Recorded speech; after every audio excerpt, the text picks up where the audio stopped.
So Picard and Data have headed into stellar cartography to try to figure out what Soren was up to in blowing up the star. Data's struggling a bit, confessing he's put off over shitting himself instead of saving Geordi. With the overwhelming guilt and the fact that the chip has now been fused into him, he wants to be deactivated, until Picard finally tells him to suck it up and get his ass back in the chair. They figure out that what Soren did was to try to alter the path of the Nexus so that it would pass through a planet and he could then get back inside. Only problems with the evil plan are, A, it wouldn't work because the star just collapses. So if its gravity is reduced, it has to have lost the mass in the explosion.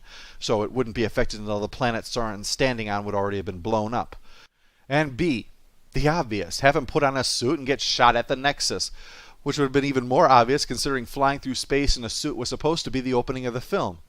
I know there are tons of apologists who won't agree with that, but just watch the damn movie. The Nexus has no effect on air, rock, plastic, or metal. So don't tell me that it's actually going to be harder to design a suit to survive in space long enough to float to the Nexus than it is to blow up the sun. Twice. So they head to Viridian to get Geordi back, and presumably to save the planet of primitives that would be destroyed by Soren's probe blowing up the star.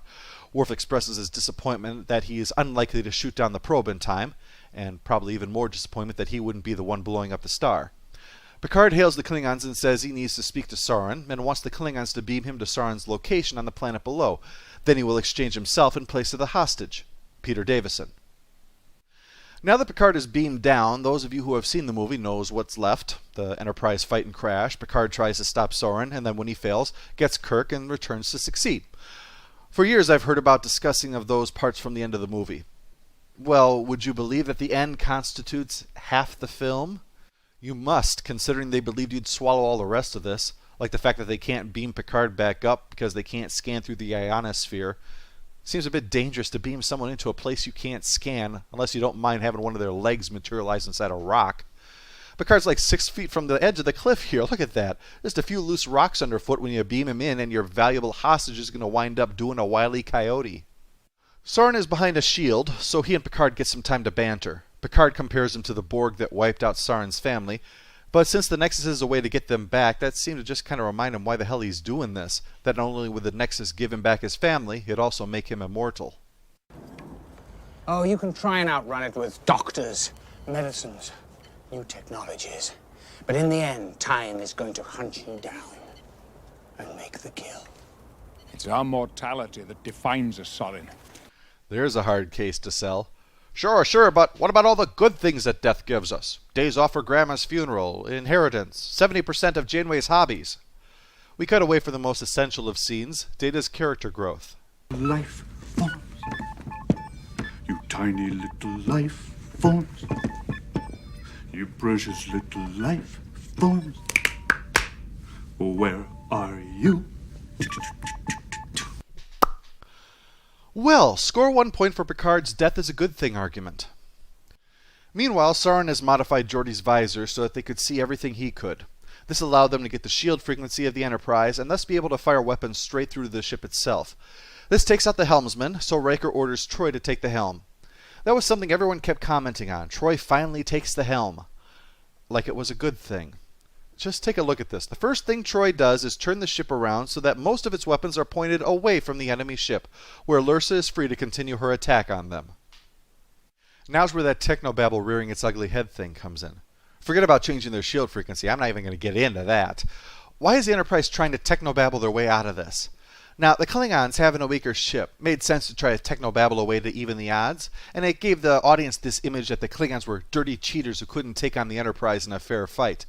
Instead of showing the ship valiantly managing to overcome despite this dishonorable approach, the Enterprise crew does the same thing, as if to say, don't try to use technobabble against us, we wrote the book on using it to pull things out of our ass. We can make your ship defenseless, and why?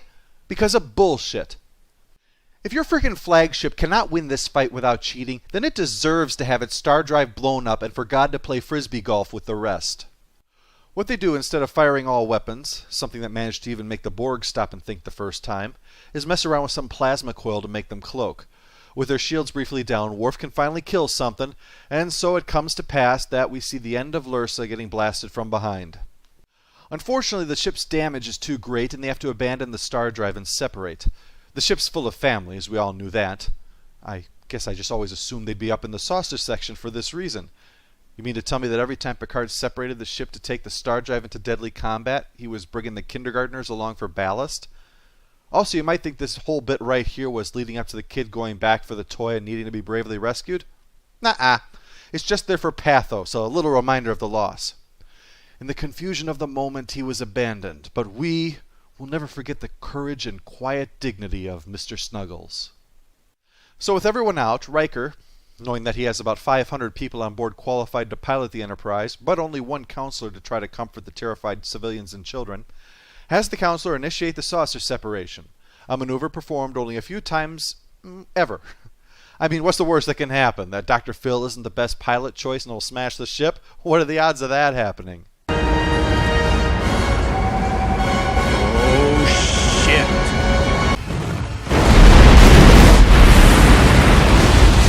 And that, folks, is how you make first contact, Roswell style. During all this, the captain of the ship has managed to climb through a hole in the shield, nearly got killed, and now can confront Soren face to face. Unfortunately, his hope of beating up a 300-year-old man is dashed almost as fast as his face is. A kick, a punch, and a headbutt are all it takes to knock Picard out of the fight. And with that, the villain has won. He really makes it look pretty easy.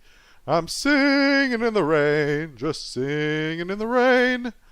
So the probe launches and, well, let's not delve into any further into the physics of the situation. We are talking about a glowing pipe cleaner that gives you eternal orgasms here. Well, Picard has been pulled into the Nexus, and so we see a man who despises children has as his fantasy fathering enough to jumpstart his own race.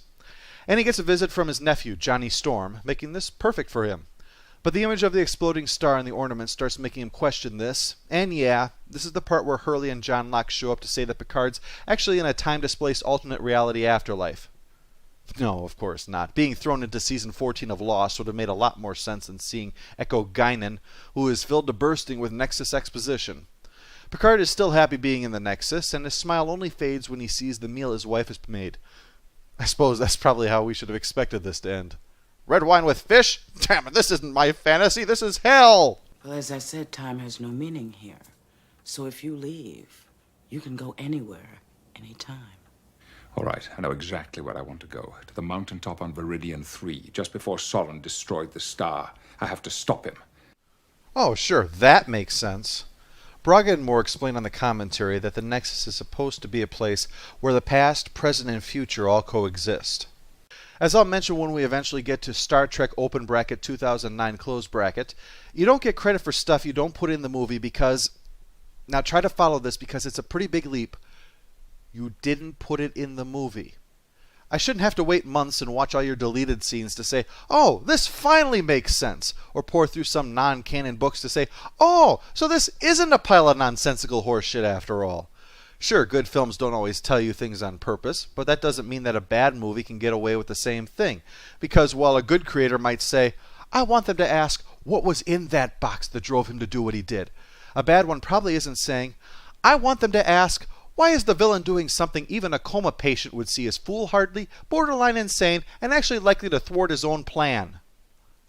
So the whole Nexus time travel thing is presented comes across as the most vacuous approach ever, which is why the defense against the obvious here, why doesn't Picard go back to a time when he can more easily stop Soren alone, like when he's on the Enterprise already, is feeble. They say that other films and shows don't do it, so it's okay for Picard not to do it when it would make sense here. Except most of them do show it, and do explain it. Marty did go back early to save the Doc. Skynet did keep trying to send Terminators back to kill Connor. There are forces that prevent the Doctor from trying things like this. Even Bill and Ted do it. If you give someone the ability to move in time and they don't use it in a common sense way, then you've successfully dropped to the level of children's programs and silliness. And, well, that seems a pretty accurate description. This whole Nexus bit is like Hot Tub Time Machine without the tits.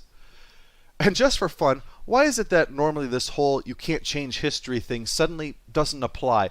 Something that's constantly brought up whenever it's pointed out how easily they can apparently time travel, but don't unless it's an accident or involves a whale. After all, Picard is talking about going back in time to alter the past. Or are you allowed to do some kind of cosmic Control Z to undo a screw-up you just made? Activate the Omega-13!